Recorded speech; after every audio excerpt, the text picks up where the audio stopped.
All right. So, action. So today is, golly jeepers, August 28th, 2025. How'd that happen? Yeah, they just fly by faster every year, I don't they? know. Nightmare, Yes, meddler. yes. We're at Beau Satori's gallery today, and this is part of the James Yale Legacy Project, where we are having firsthand stories about his lost art as well as the man. So, thanks for doing this, Beau. Oh, my pleasure. My Okay, pleasure. so this is a painting that a lot of people have never seen before. And before we get started, how did you meet James? Living in Fayetteville, going to college, I used to run away to Eureka Springs, as does everyone else, when I was a teenager. And I was first coming over here in '72. I remember meeting Julie Kahn about some of her work in '72.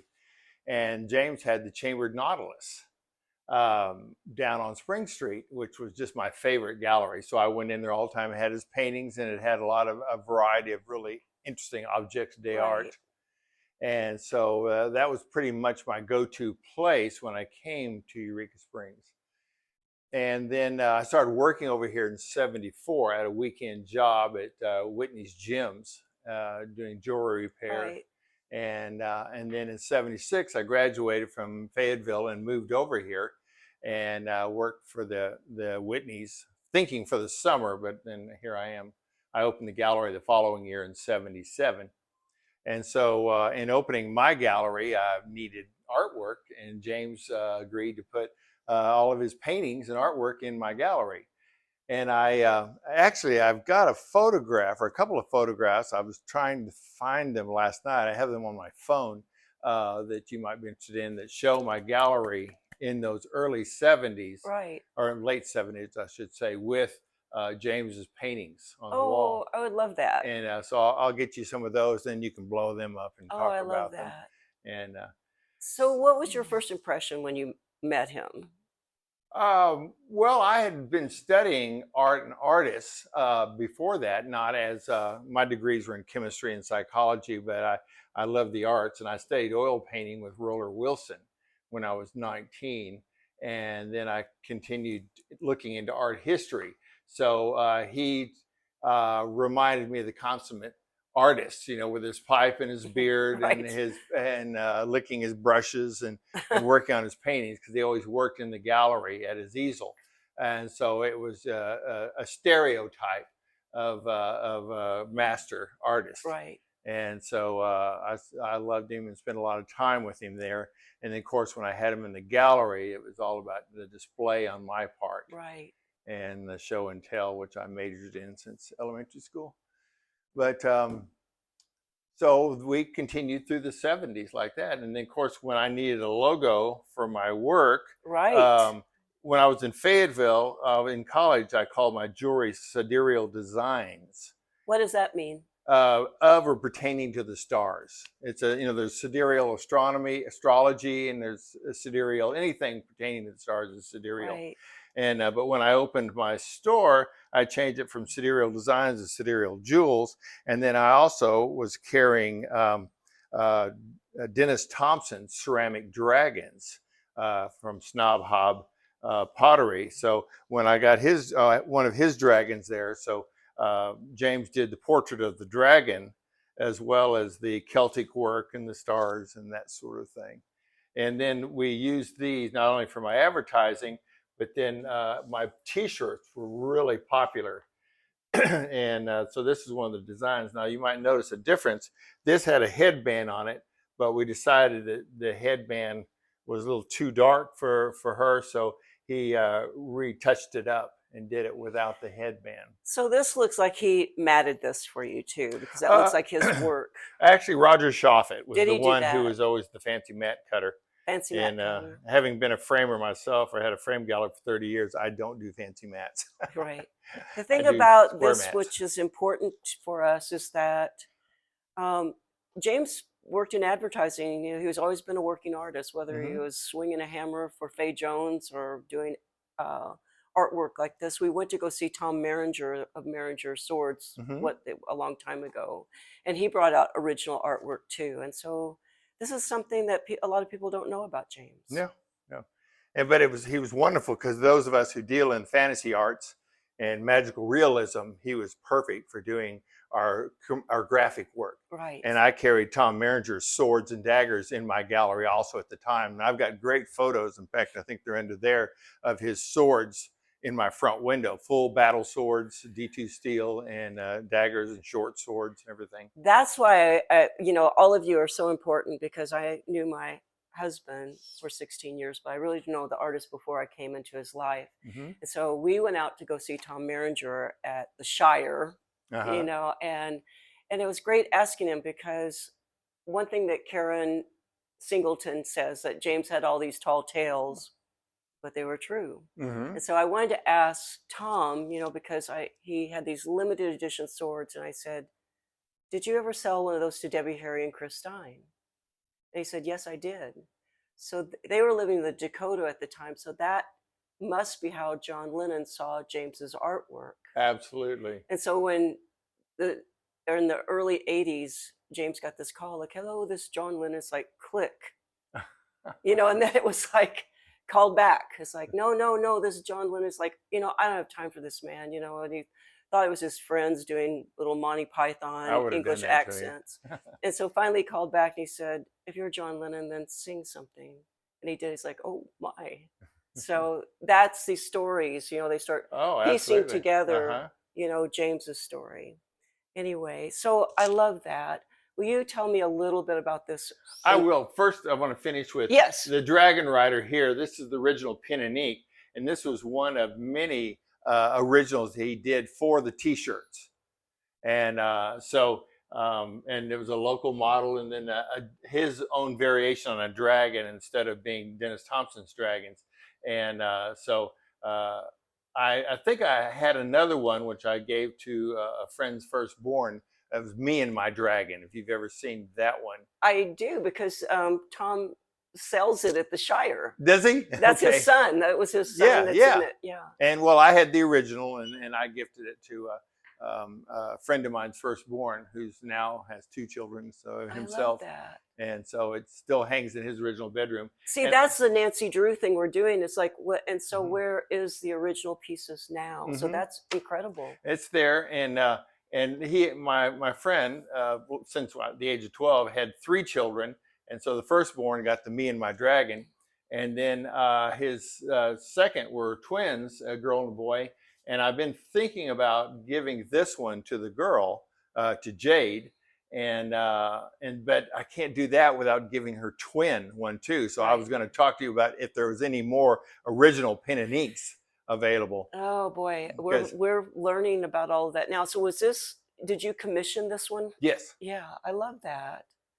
And was this commissioned for the T-shirts? Okay, all right. See, that's more. See, this is 83. Right. So I opened my gallery in 77. I probably had his paintings up by 79.